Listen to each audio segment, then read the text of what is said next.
Ricardo, buenos días. También saludamos a nuestro compañero Fernando, que está aquí al lado, Fernando Aguayo, y al igual allá en los controles a Isaí Sánchez y a Carlos Julio Pacheco. Muy Y bien. en primera línea, espera un ratito, en Siga, primera siga. línea a toda la amable audiencia de Atalaya que está en nuestra sintonía en Guayaquil, el Ecuador y en todo el mundo. Gracias por estar en la sintonía de nuestra emisora y reciban de nosotros, como siempre digo, un abrazo imaginario a la distancia. Muy bien, correcto. Fernando Aguayo, que también nos acompaña en la programación. ¿Cómo le va, Fernando? Muy amables por la sintonía que nos dispensan ustedes todas las mañanas aquí, a quienes hacemos Radio Atalaya, siempre buscando orientar e informar a la comunidad ecuatoriana.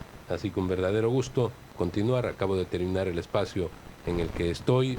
Igualmente, Alcides mucho más temprano aún, pero estamos ya en este espacio largo para realizar una serie de análisis sobre el tema político, económico, social, médico del momento, tanto a nivel nacional como internacional.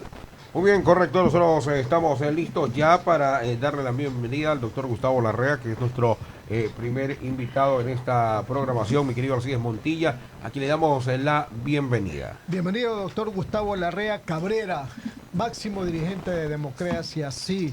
¿Cómo ve la situación política del país?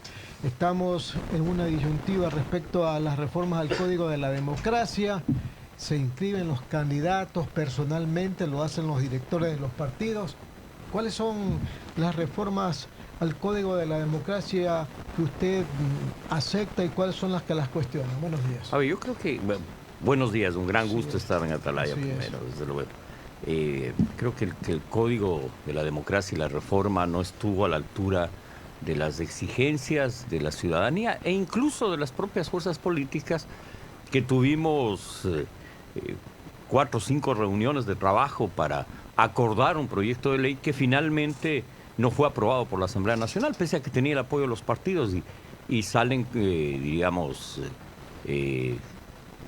no se incorporan aspectos que estaban en el proyecto de ley, lamentablemente. Y se filtran cosas como la que Coavisa anteayer denunció, de que la ley actualmente, igual que la ley pasada, en eso no se modifica, son los directores los que inscriben las candidaturas. Pero el reglamento que está vigente obliga a que los candidatos tengan que firmar la aceptación de la candidatura presencialmente. Bueno, entonces, ¿cómo quedamos? Así como le estoy diciendo. ¿Cómo quedamos? El reglamento vigente obliga a que tengas que presentarte para aceptar la candidatura y tienes que firmar delante de los vocales, Eso es lo que está representantes vigente, entonces. del Consejo Nacional Electoral o de los consejos o de las delegaciones provinciales. Así está actualmente el reglamento. Y eso no lo puede cambiar ninguna otra reforma. A ni ver, nada por el estilo. eventualmente podrían cambiarlo, pero no creo que los vocales del CNE estén dispuestos a hacerlo. O sea, no creo que haya condiciones para eso. Entonces yo creo que es una alarma que vale la pena que exista para que todos sepamos que los candidatos y candidatas tienen que aceptar ser candidatos presencialmente. Pero además de eso es importante subrayar una cosa. En el Ecuador no hay reelección indefinida, la reelección es por una sola vez. Por lo tanto, alguien que ya ha sido asambleísta por 2 periodos no puede ir por un tercero, aunque vaya de suplente. No puede simplemente porque Así como el que ha sido suplente, presidente de la República, el tampoco. suplente, ¿cuál es su función? Reemplazarle al titular. Por lo tanto, no puede meternos gato por liebre y alguien que ya ha sido asambleísta 2 veces querer ir ahora como asambleísta suplente. Igual pasa en la presidencia y vicepresidencia. El vicepresidente constitucionalmente tiene 2 tareas. La primera, reemplazar al presidente por ausencia temporal o definitiva. Y aquellas que le encargue el presidente de la República. Pero se habla de reelección, pues, don Gustavo. No hay, porque el vicepresidente, si su función es reemplazar al presidente, no puede ser candidato a la vicepresidencia a alguien que ha sido presidente por 2 periodos. Así de simple. Está absolutamente claro, no debemos tomar en mayor consideración las coyunturas. Se entiende que los países, las sociedades, obviamente viven bajo la Carta Magna, está establecido a nivel pues de la propia Constitución, deberes, derechos, cómo debe funcionar la sociedad. En estos momentos como que entramos a la discusión por un caso específico y es el que quiere escuchar la gente. Si puede o no puede ser Rafael Correa candidato. Ya se dijo inicialmente a la vicepresidencia de la República, ahora dicen que intentaría inscribir su candidatura como asambleísta, representando, por supuesto, a quienes se encuentran afuera. Y por eso hemos iniciado este diálogo. Bien ha hecho Alcides el pedir pues que se comente al respecto, y está clarísimo. La ley es clara y por lo tanto no se debe torcer la ley. Así que esto no puede ser tomado en cuenta tampoco como una dedicatoria en contra o la búsqueda a través de artificios para que se pueda dar esa candidatura. Dejando de lado esta parte, estamos viviendo una situación sumamente compleja al momento, porque ya se debe concluir con este proceso denominado sobornos. Aquí les corresponde ya a los jueces, a los miembros del tribunal, sentenciar. Pueden ser absueltos o pueden ser sentenciados culpables. Pero estamos viendo que lo que han buscado, y esto por lo que ocurrió ayer con el ex vicepresidente Jorge Glass, que está preso. Ahora dicen que prácticamente, pues efectivamente hay una componente, una persecución política, que la única responsable es Pamela Martínez y que ellos son absolutamente inocentes y no conocían prácticamente nada. Y da la impresión de que se han puesto de acuerdo los abogados porque todos dicen lo mismo. ¿Qué es lo que esperamos los ecuatorianos tras semejante sonado caso? No solo porque ha sonado, sino porque también lo hemos visto. Porque decir que hay dudas sobre si desapareció o no el dinero del país a través del inicio de los sobornos, concluyendo con el pago de sobreprecios en esos grandes contratos que por supuesto tuvieron origen en los sobornos, porque cuando la gente dice sí, pero hablan de 6.700.000 y por ahí de $10.000 de una persona o 100.000 que cogió el otro, no, ese fue el origen para llevar a estas obras que costaron 2.300 millones, cuando con 270 se podía repotenciar, por ejemplo, la refinería de Esmeraldas. Por favor, luego de este preámbulo, el Muchas análisis. gracias. Creo que el proceso judicial el día de ayer concluyó la etapa de presentación de pruebas de descargo. La Fiscalía hace una semana y media presentó las pruebas de cargo y ahora empiezan los alegatos. Durará eso unos días más y los jueces tendrán que emitir sentencia en las próximas semanas. No sabemos cuándo, pero tienen más o menos 3 semanas, un mes como para emitir sentencia. Entonces estamos ante un hecho claro. El expresidente tiene 2 órdenes de captura, la una por el caso Balda y la otra por el caso Sobornos. Ese caso va a tener sentencia en muy poco tiempo. Como vemos, toda la defensa de los involucrados aportó más elementos de juicio al país, ¿sí? Y desde luego a las autoridades de justicia, porque ahí hubo personas que contaron que no solo recibieron 100.000, sino 260.000, que, es decir, abundaron en detalles. Un contratista del Estado, en una actitud seria, nos contó al país que a él le pidieron $1 millón para pagarle algunas facturas vencidas. Es decir, aportaron nuevos elementos, nuevos indicios, nuevas pruebas. Yo creo que ese caso es un proceso irreversible.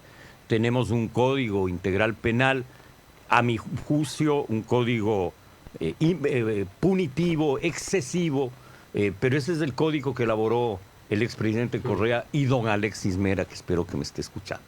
Ese código punitivo, neofascista, ese es el código con el cual ellos mismos van a ser juzgados. Y hablan de persecución, como que los códigos se hicieron ahora para perseguirlos. Claro, y quienes elaboraron los códigos y mandaron ese proyecto de reformas al Código Penal y crearon el COIP son ellos precisamente. Don Gustavo, ¿se ha comprobado la tesis de la Fiscalía en el caso Sobornos de que fue un cohecho? Yo creo que es evidente, yo creo que las pruebas así lo demuestran, tanto las pruebas de la Fiscalía, los testigos protegidos que han hablado, los que dieron testimonio previo, incluso los testigos de los acusados, demuestran que efectivamente en el país hubo la feria de la alegría. Dame tanto, te doy tal contrato, dame tanto, te doy tal contrato. Y eso es evidente porque ¿Se han descubierto otros delitos aparte del cohecho? Yo creo que el cohecho es el delito fundamental que se investiga, pero sin duda hay indicios como para seguir otros procesos penales. Pero eso le corresponde a la Fiscalía. Yo quiero, en ese sentido, decir que nosotros los ciudadanos tenemos que exigir que se actúe en derecho, vivimos un Estado de Derecho, por lo tanto aquí hay leyes, hay una Constitución, y esas leyes, esta Constitución, hay que aplicarlas y respetarlas. Uno de los acusados, por ejemplo, ha dicho también que el dinero se entregaba en el Colegio de Abogados de Guayaquil. Eso es nuevo, dicho dentro de un proceso, y la persona no está involucrada, el presidente del Colegio de Abogados. De un proceso penal pueden salir nuevos indicios de nuevas responsabilidades, desde luego. Hay que verificar esa información, el testigo aportó esos elementos y desde luego que la Fiscalía tiene la obligación de indagarlos, de verificarlos, porque la Fiscalía lo que no puede hacer y no ha hecho es, porque alguien dice algo, tomarlo como verdad, sino que esa afirmación, verificarla, contrastarla con los otros testigos, contrastarla con las pruebas que existen. Por lo tanto, transferencias si hubieron, desde luego que las transferencias están ya todas en manos de la Fiscalía. La Fiscalía ha aportado en pruebas cientos de pruebas, cada prueba con cientos y miles de documentos, testimoniales unos y otros, pruebas clarísimas. Testimonios de alguien que dice yo di y alguien que dice yo recibí. Es evidente que ahí hubo cohecho. Hay en el Código de la Democracia una reforma que obliga a los candidatos a conocer el origen de los dineros que reciben para financiar sus campañas. ¿Eso está correcto? Absolutamente correcto. Imagínate tú que un administrador, un prefecto, un alcalde, un presidente de la República no sepa de dónde provienen los recursos que financian su administración, o un gerente de una empresa que no sepa de dónde vienen los recursos de la empresa. Es decir, los recursos tienen que ser lícitos, transparentes, claros. De lo contrario, esto es, y de hecho este no es el único caso, el caso sobornos de arroz verde, como ese habrán muchos otros que investigar. Pero desde luego que las fuerzas políticas, los candidatos, los directores de las organizaciones tienen la obligación de saber de dónde provienen los recursos y no puede haber un lavadero de manos. Yo no sabía, ¿no? Es decir, alguien que gasta recursos debe saber de dónde proviene. En el caso soborno, Viviana Bonilla ha dicho que no sabía de dónde venía el dinero que le enviaron para... Yo creo que por ética uno debe saber exactamente qué recursos intervienen en una campaña electoral. Si bien es cierto, se dice que quien administra los recursos dentro del partido para la campaña sería el responsable, pero definitivamente tenemos que expresar que el candidato es el primer llamado a saber de dónde provienen esos recursos. Tiene corresponsabilidad sin duda alguna, porque no los recursos son para la campaña de esa persona. Claro. Así que no sirve esa justificación.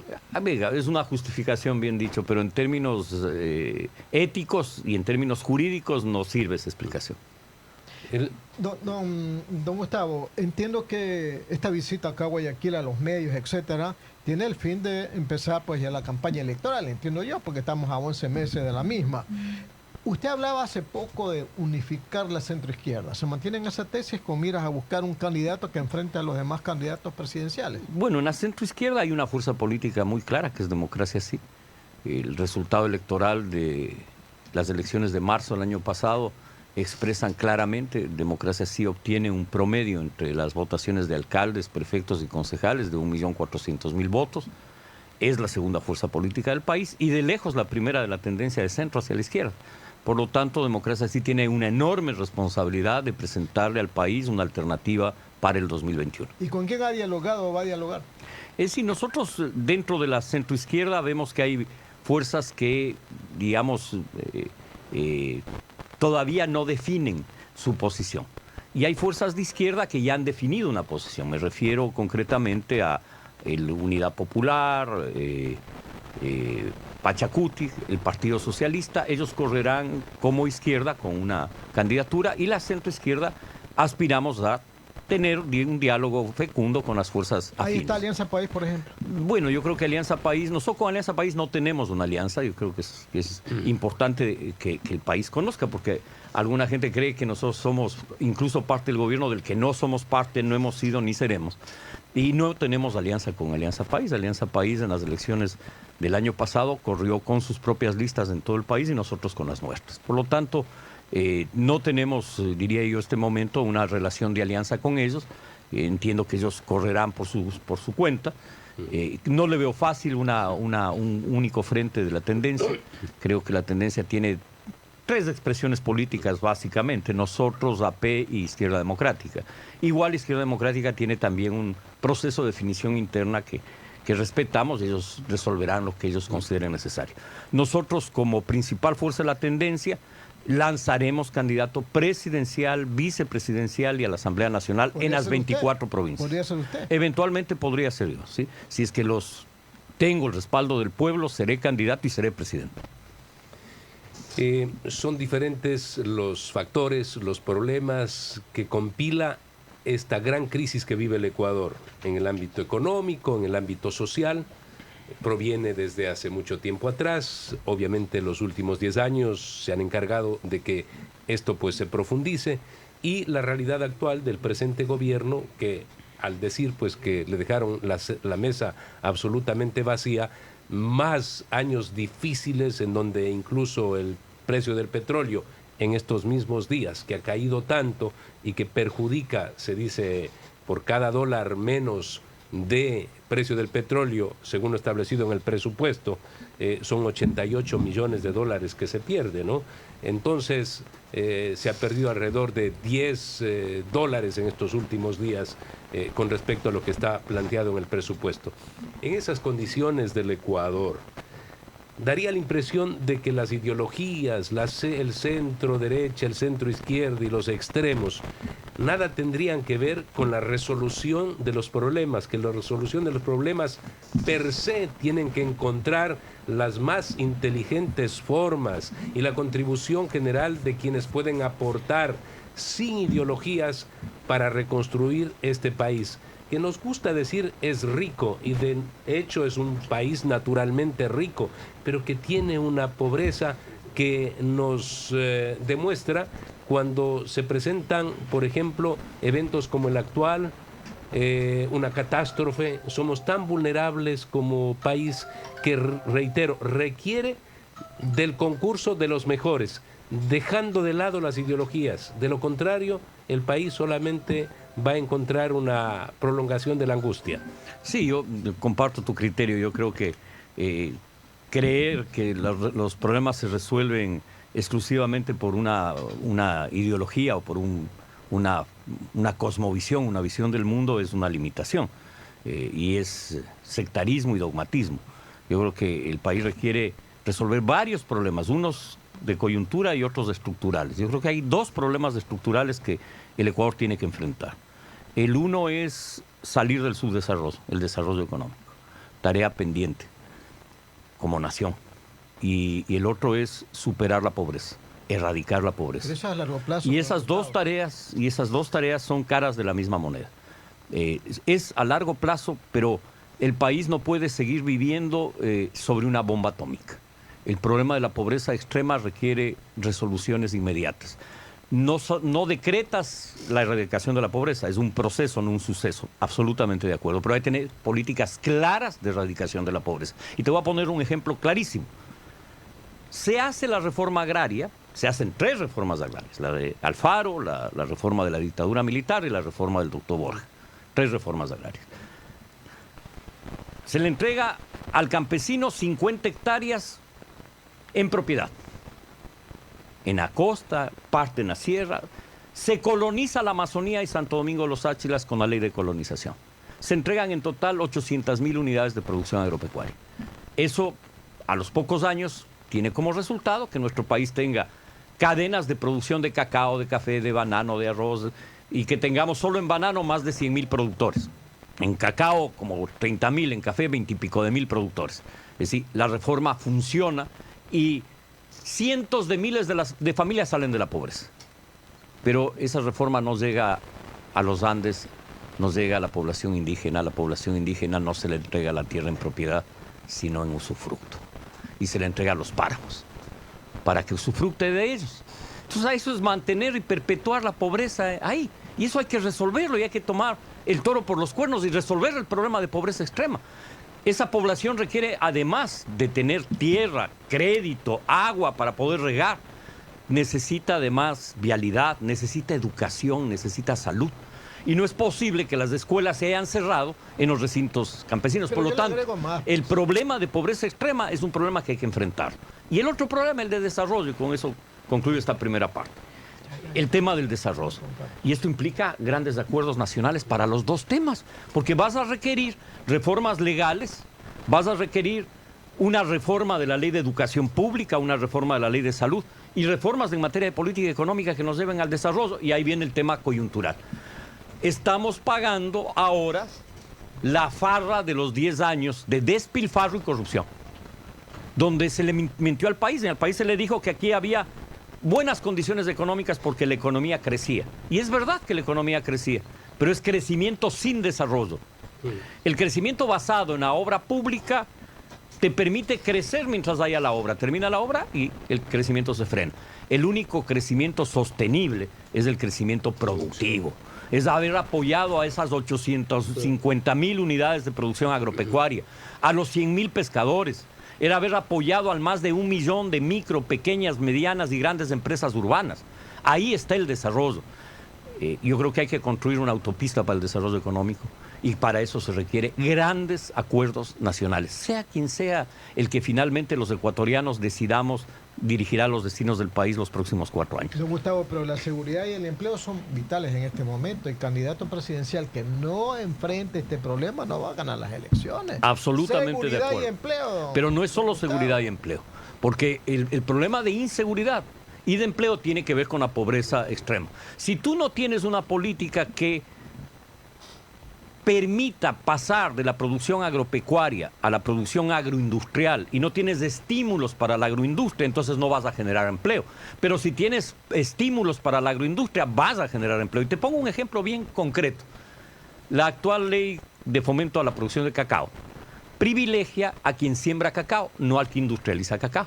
Es más, te libera 5 años de pago de impuestos si siembras cacao, cuando debería ser para el que industrializa el cacao las exoneraciones tributarias, porque eso es lo que te va a generar desarrollo, crecimiento económico, desarrollo sustentable. Entonces creo que hay que cambiar los objetivos de la política económica. La política económica no puede ni debe estar basada en la obra pública. La obra pública la puedes concesionar. Lo que no puedes concesionar es el desarrollo de cada uno de los cantones de la patria. Esos cantones requieren crédito, asistencia técnica, educación vinculada a la producción y no el desastre que tenemos ahora, que la educación va por un lado y la vida de la sociedad, su producción va por otro. Efectivamente, uno de los pilares fundamentales para el desarrollo de un país es la educación. ¿Qué debería hacerse o implementarse como política pública con respecto a esta vinculación que usted plantea en la producción? Yo creo que el país vivió un retroceso. La famosa llamada Revolución Ciudadana fue una involución ciudadana, una involución del país. Porque en educación, hace 12 años, 13 años atrás, no es que estábamos muy bien, pero teníamos al menos 80 colegios agropecuarios, más de 60 colegios en mecánica industrial, en mecánica. Teníamos bachilleratos técnicos, teníamos los bachilleratos de artes y oficios, donde se enseñaba secretariado, contabilidad, electricidad, corte y confección. Eso se eliminó. Es decir, ese es el retroceso. El avance era tener un bachillerato diversificado y especializado y técnico. Hay que, en el futuro, tener un mejor bachillerato diversificado, especializado, técnico, donde los jóvenes puedan estudiar oficios que les permitan trabajar cuando terminan el colegio y los que desean pueden continuar la universidad. Pero hoy salen los jóvenes del bachillerato y el bachillerato no les ha servido para absolutamente nada, ni siquiera para entrar a la universidad, porque con el examen ser bachiller se hizo que los sectores que no pueden pagar la educación privada no accedan mayoritariamente a la educación pública. Cuando el Ecuador, sí, una de las cosas maravillosas de este país en los 70, 80 y 90, que democratizó la vida de la sociedad ecuatoriana fue la educación universitaria. La movilidad social, cientos de miles de familias salieron de la pobreza. El país cambió, la clase media se ensanchó enormemente. década del 70, 80, 90 y parte del 2000. Con la restricción del ingreso a las universidades, la juventud pierde esperanza. La familia pierde la esperanza de que su hijo sea profesional y mejore en sus condiciones de vida. ¿Considera que debería eliminarse el tema de la prueba a ser bachiller? Sí, yo creo que esa prueba más es inconstitucional, porque la Constitución garantiza el derecho a la educación superior. Lo que creemos nosotros es que debe haber un curso preuniversitario de la carrera que cada joven quiere estudiar. Si un joven quiere estudiar medicina, no le pueden hacer preguntas de matemáticas y de física. O al que quiere estudiar ingeniería electrónica, no le vas a hacer preguntas de biología y de química.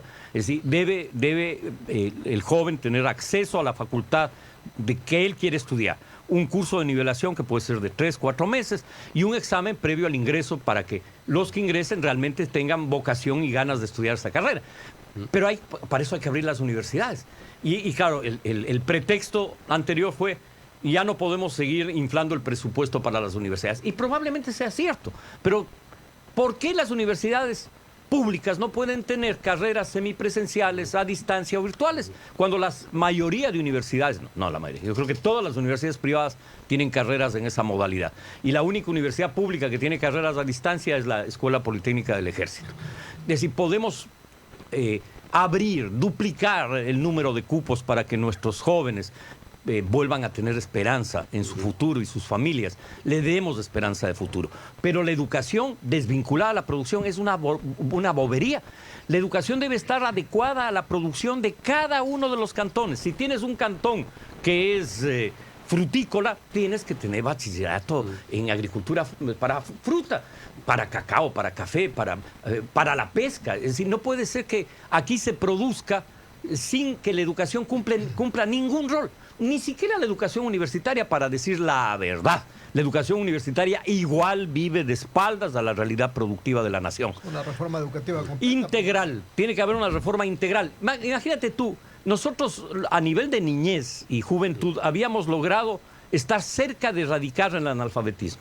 Ahora tenemos nuevamente analfabetismo, porque en estos 8 años, decenas de miles de niños del campo, de la costa y de la sierra, no han podido ingresar a las escuelas porque cerraron las escuelas. Hasta el 2007 había alrededor de 24.000 unidades educativas.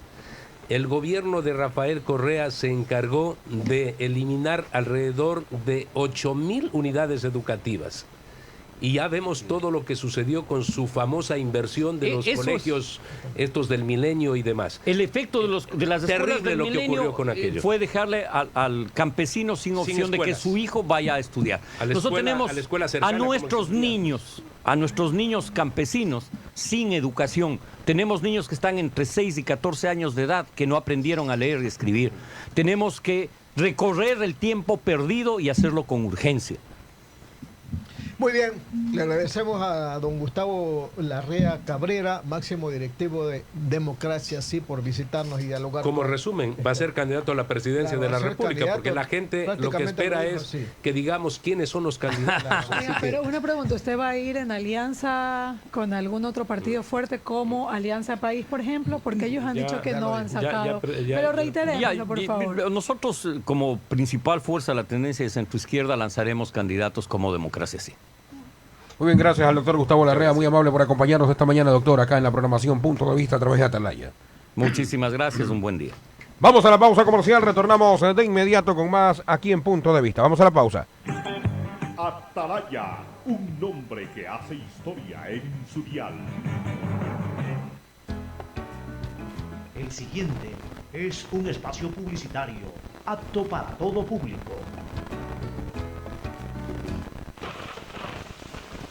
¡Qué bestia! ¡Qué cantidad de agua que cae! ¿Y ahora cómo nos vamos a Caleta? Igualito como nos hemos ido en todos los inviernos, ñaño. Pero ahora sin calles inundadas. Ah, ¿verdad? Ya, pues me pongo los zapatos nomás. Así es como funcionan las nuevas obras de alcantarillado para aguas lluvias, beneficiando a los que viven por la Marta de Roldós y en el Guasmo con los nuevos canales de drenaje a punto de inaugurarse. Y en el norte con las válvulas de control de marea instaladas en el ramal A del Estero Salado. Y en el noroeste con el nuevo ducto Cajón y el canal 33 que pronto entrará en su fase final de construcción. Con obras y trabajo mantendremos al invierno bajo control. EMAPAC y la Alcaldía de Guayaquil, haciendo